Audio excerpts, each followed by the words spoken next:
There are few things better than a shock in wrestling. You spend weeks trying to figure out what could possibly happen, but even then you're not ready for what is thrown in your face. Doesn't always mean it's a satisfying payoff, but at least you enjoyed the ride. Kinda. Sometimes a story just implodes completely. It is fun though, and really something we could have more of today. That doesn't mean a swerve for swerve's sake, but it's like a good old-fashioned detective tale. You go along with it and can argue about the finish as and when you get to that point. It's even easier to do that in 2019 thanks to Twitter. Just rant and rave and eventually somebody will agree with you. I'm Simon from WhatCulture, remember to subscribe, and this is the 10 most shocking WWE revelations ever. Number 10, Vince is the higher power. The best and worst thing about this is how stupid it was. As soon as Vince McMahon revealed himself to be the Ministry of Darkness's higher power, it undermined months worth of story between the Boss and The Undertaker just to show that Vinnie Mac would continue to screw with Stone Cold Steve Austin as much as he could. Don't try and make sense of that either, there's none there. It was ridiculous. It meant McMahon had willingly thrown his own daughter into the arms of a would-be murderer without her knowledge and pretended to be at odds with son Shane. That was the worst plot hole, as many of their interactions during this period couldn't be written off as an act. WWE just decided they wouldn't worry about it because it would be more entertaining to have McMahon under the hood. Before all of that though, fans were desperate to find out who it may be because it was so well handled. Names like Shawn Michaels and Christopher Daniels were thrown around, and as Shane McMahon took his hands to show who was under the gown, the wrestling world went silent. It was then Vince, and we all sighed a little bit. Fair play to the chairman of the board though, he couldn't have hammed it up more if he tried, and his whole "it was me, Austin, it was me, all along" is still meme to this day. The look on his face as well. It's hard to hate. Number 9, Hornswoggle is Vince's son. McMahon is back center stage once more as a storyline was devised where his promiscuous ways came back to haunt him, as it turned out he had an illegitimate son. So this time it was Linda's turn to take the brunt, even though this story never went to plan. 2007 was a particularly harrowing time for WWE as the Chris Benoit tragedy completely changed the company.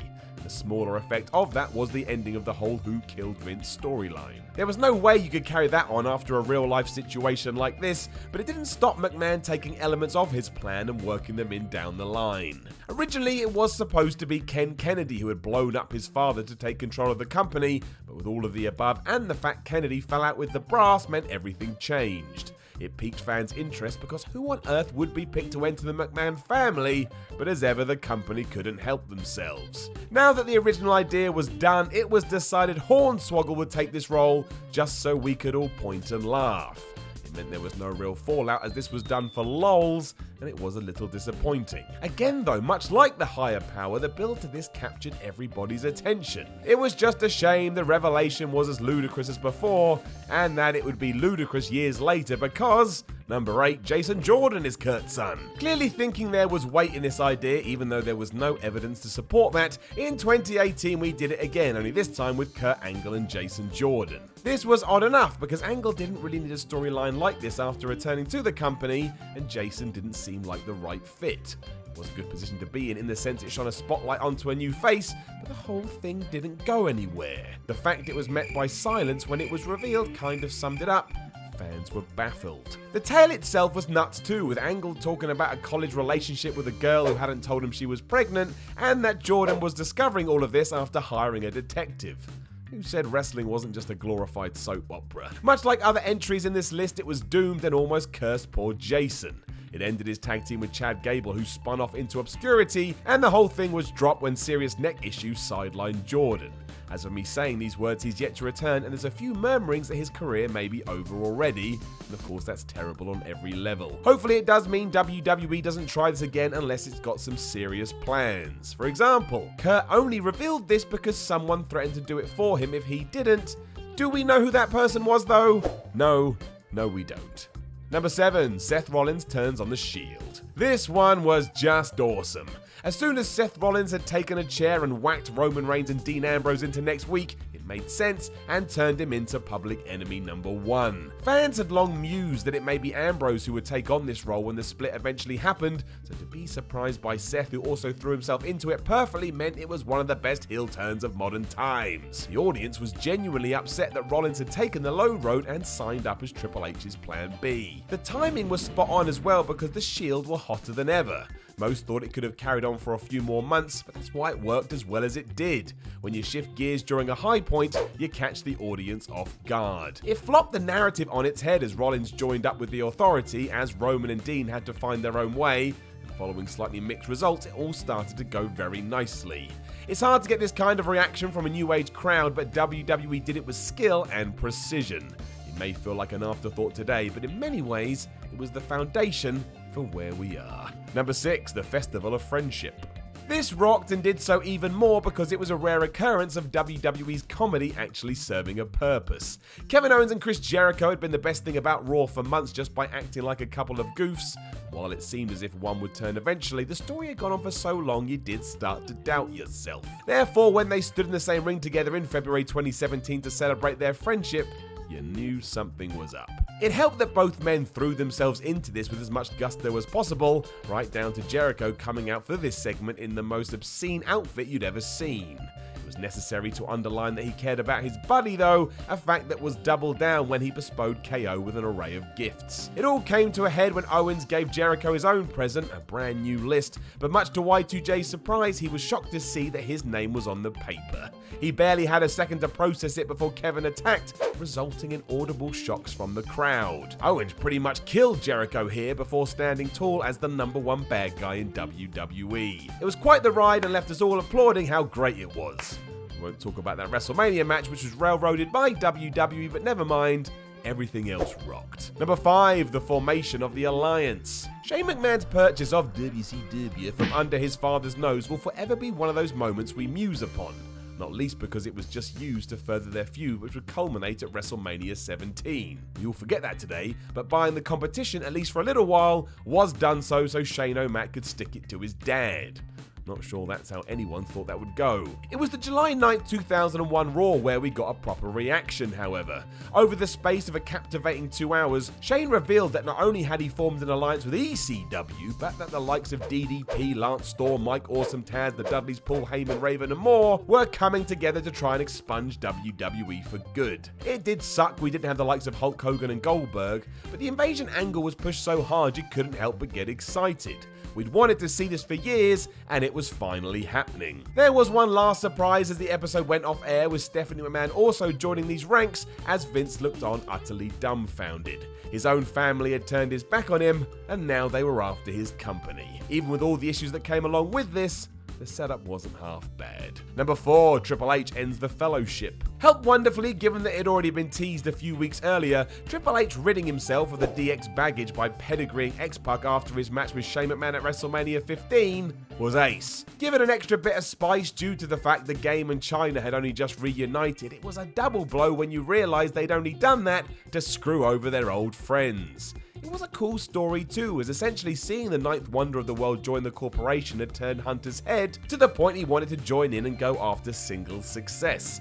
That meant X-Pac and the New Age Outlaws were in the way, so they would have to be destroyed in order for Triple H to rise. It felt like a payoff of sorts as well, because WWE had been positioning the soon-to-be King of Kings like this for ages. Sometimes it worked, sometimes it didn't, but the fact we got there in the end is evidence that being patient can work. Say what you want about him now, but as soon as Trips was given the ball, he flourished and at one point was the best wrestler in the world, or at least was in the conversation. On this day though, he took a knife and plunged it into fans' hearts as he turned his back on them. Number 3, Kane's alive. When Glenn Jacob donned that red mask to become The Undertaker's long-thought-dead brother, wrestling was great. Kane's debut at Bad Blood remains one of my favourite moments in history, and I still love the character, even after all the hell WWE dragged him through over the years. It really came down to how simple it was at first too. Kane was the perfect foil for his brother, and it all came off a Taker feud with Mankind which had humanized the dead man a touch. That opened the door for a disjointed Paul Bearer to reveal the truth behind the Phenom's family, and for weeks it was captivating, mostly because WWE did a great job in making you think Taker's former manager was just full of it. I mean, sure, you had to get into the whole parents were killed in a fire shenanigan, but screw that, Kane was alive and he wanted revenge. Perfect. Jacob made this his own by playing the role masterfully, and the narrative was well laid out. Again, it went bonkers as it always does, but seeing Kane and The Undertaker stare at each other in late 1997 was something no one will ever forget, not least because it turned out that this whole tale had been true. Just fantastic. Number 2, Stone Cold Steve Austin and Vince McMahon. Not every revelation is good, as we mentioned, but that doesn't mean at the time a reaction isn't sparked. Even Steve Austin has said he regrets his heel turn at WrestleMania 17, but that's with the power of hindsight. At the time, in no way was this a shift just because that sounded like a fun thing to do. Stone Cold's babyface run had started to wane in 2001, and feuds with Rikishi and Triple H didn't set the world on fire. Everyone still loved the Rattlesnake, but it was time to change up something. WWE just picked the wrong path. Having him and Vince McMahon as a team wasn't just unbelievable given the hell they'd put each other through, but nobody wanted to see it. Austin has often said he had a moment where he just thought about stunning Vince in the ring that night, but it didn't happen. And it's not like this new version of Stone Cold wasn't great. The crazed loon persona who hung out with Kurt Angle was excellent, but it chased away a lot of the audience who felt like their ass-kicking Texan had veered off in a direction they weren't pleased with. Ratings and buy rates went down, as did merchandise, and in many ways this was the beginning of the end for the Attitude Era. It was still a true shock to see these two enemies come together, however. Even more so as Austin had just defeated The Rock for the WWE title with help from the Boss. It was so unexpected, fans in the arena that night kinda just ignored it. Number 1, the corporate champion. A turn executed far better and one that shifted The Rock into a main event star, the end of the Survivor Series 1998 Deadly Game pay-per-view is a work of art. Arguably Vince Russo's best work and best swerve, it was a true shock to fans across the world, and one that was backed up when you went through everything that happened. It had appeared that the Great One had been leaping over various obstacles laid down by Vince McMahon throughout the night as he progressed through the tournament, but as it turned out, it was a very well put together ruse. Did you ever wonder how The Rock was able to catch the big boss man's nightstick so easily? It was all in the plan. Everything from start to finish was there to screw over Stone Cold Steve Austin and get Rock anointed as the corporate champion that was willing to play by the rules and do whatever he had to stay at the top. The finish even saw a retelling of the Montreal Screwjob from a year prior. While we could have done without that, it was over fast enough to forgive it. It spurned WWE storylines for months, if not years, and had people genuinely livid at The Rock for selling out. It is still great, 21 years on. Know of any other shocking WWE revelations? Let us know in the comments below, and don't forget to like, share, and subscribe.